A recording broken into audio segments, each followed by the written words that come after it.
مشاہد صاحب اگر میں اسی مثال کو لوں تو یہ بالکل ہوا کہ میاں صاحب جو سلاخوں کے پیچھے تھے، ایک دن اخبار کی ہیڈ لائن لگی تھی 21 سال کے لیے نااہلی، ایک دن عمر قید، تیار نہ دے، فیسیلیٹیٹ کیا کتنی سارا کچھ کیا بنا ان سے. لیکن مشاہد صاحب یہ ہوا نا کہ مشرف صاحب کا رجیم ڈسٹرب نہیں ہوا، وہ اگلے 8-9 سال تک اقتدار میں رہے، میاں صاحب کو بھی اقتدار نہیں ملا بلکہ زبابندی کرنی پڑی، 10 سال کا وعدہ کیا، 5 سال بعد وعدہ توڑ دیا، 5 سال چپ رہنا پڑا، یوں ایک بیچ کا رستہ نکالا گیا جس میں اس کی حکومت رہ گئی، ان کا جیل سے جانا نکل گیا، تو یہ بیچ کا رستہ نکالا گیا نا. ان کو نواز شریف صاحب اقتدار میں تو نہیں آ گیا مشرف صاحب کو گھر بیچ کے، تو یہاں بھی ایسا کوئی بیچ کا رستہ نکلنے کا امکان ہے کہ جہاں خان صاحب کو کہا جائے بس آپ خاموش ہو جائیں، فی الحال آپ کی رہائی فیسیلیٹیٹ کر دیتے ہیں، حکومت یہی چلے گی. دیکھیں جی، میں صرف یہ کہہ رہا ہوں کہ امریکن پریزیڈنٹ کے مداخلت کے بعد میاں صاحب کو ریلیف ملا اور رہائی بھی ملی.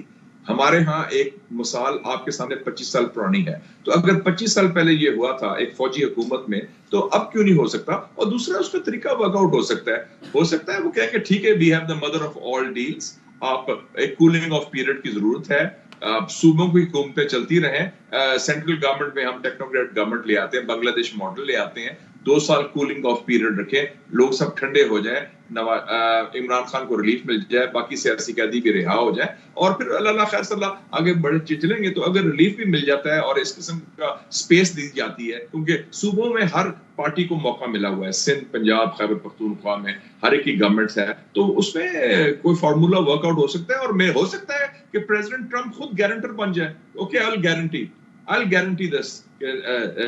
Imran Khan will behave and the regime in Pakistan will behave, or they'll keep their word. کیونکہ ایک دوسرے کا فقدان ہے نا اعتماد کا آپس میں، تو وہ پورا کر سکتا ہے. He can be the deal maker.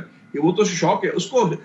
اس وقت ٹرمپ کا انٹرسٹ ہے کہ جب میں 4 سال کے بعد ریٹائر ہوں تو میں نوبل پیس پرائز میرے ہاتھ میں ہو، کہ میں امن لے کے آیا ہوں، لوگوں کو اکٹھا کیا ہے، لوگوں کو جوڑا ہے. یاد رکھیں یہ اس نے کہا تھا I will end all wars. اس نے تقریر میں کیا کہا ہے؟ I will end all wars. ہر جنگیں میں ختم کروں گا. چاہے تو اس میں سیاسی جو جنگ ہو رہی ہے پاکستان کے اندر پچھلے 3 سالوں سے، اس کا بھی خاتمہ اس میں شامل ہو سکتا ہے. بلکہ میں اگر دکھاؤں وہی چیز جو انہوں نے اپنی ایک تو کہ اپنی فوج کے بارے میں کہی کہ بھائی میں میک شور کروں گا کہ ہماری پولیٹیکل تھیوریز اور اس چکر میں استعمال نہ ہو، اور جو ان کا اصل کام ہے سرحدوں کی حفاظت اس تک محدود رہے. اور پھر دوسری وہ والی بات دی کہ اس نے کہا ہمارا تو کامیابی کا پیمانہ یہ ہوگا کہ ہم دیکھیں کہ ہم نے کتنی جنگیں ختم کی ہیں اور کتنی جنگوں میں کودے ہی نہیں ماضی کے برق. پہلے ذرا فوج سے متعلق جو بات کی وہ ذرا ویورز کے لیے دکھا دیتے ہیں، ہمیں کوئک 10-11 سیکنڈ کا شارٹ دکھائے گا. And I will sign an order to stop our warriors from being subjected to radical political theories and social experiments while on duty. It's going to end immediately. اور یعنی اسی پہ آگے انہوں نے یہ بھی کہا کہ ان کا اصل کام ہے صرف وہاں تک وہ محدود رہیں. اور پھر یہ والی جنگ والی بات کہ جو انہوں نے کہا کہ کامیابی کا پیمانہ ہی میری یہ ہوگا. ذرا دیکھیں ایگزیکٹلی اس بارے میں بھی کیا کہا اس نے. Like in 2017, we will again build the strongest military the world has ever seen. We will measure our success not only by the battles we win, but also by the wars that we end, and perhaps most importantly, the wars we never get into. My proudest legacy will be that of a peacemaker and unifier. The hostages in the Middle East are coming back home to their families.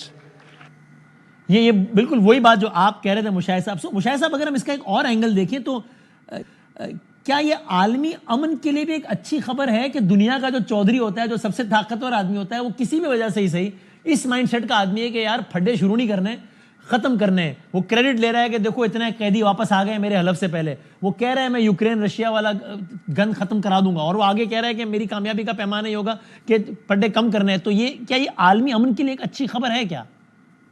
بہت اچھی خبر ہے. اسی لیے میں Trump کو support کرتا ہوں. اسی لیے میں نے کہا تھا یہ آئے گا، آنا چاہیے، کیونکہ یہ خوشائن بات ہے. بائیڈن تو چمچا تھا اسٹیبلشمنٹ کا، پوری ملٹری انڈسٹری جنگیں کر رہا ہے، گن ڈال رہا ہے، دور معیار منافقت کر رہا ہے، اور جو جینوسائیڈ ہو رہا تھا فلسطین میں اس میں شریک جرم تھا. اس نے تو دیکھا نا جنگ ختم کر دی. اس نے آج وہ پریزیڈنٹ بنا ہے، پرسوں سیز فائر ہو گیا، اس نے ڈنڈا دیا. نیتن یاہو جیسے بدماش کو لگام کھائی تو ٹرمپ بھی کر سکتا تھا نا.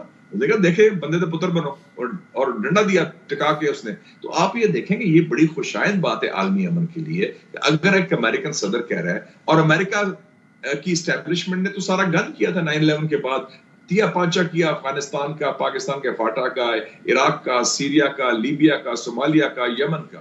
تو اگر یہ کہہ رہے ہیں میں جنگیں ختم کروں گا, آئی وانٹ, میری لیگیسی کیا, پیس میکر کی ہونی چاہیے, امن کی ہونی چاہیے, جو میں نے آپ کو تجزیہ بھی دیا تھا, اور یونیفائر کی ہونی چاہیے. یہ تو بڑی مثبت باتیں ہیں, یہ تو انقلابی باتیں ہیں جناب.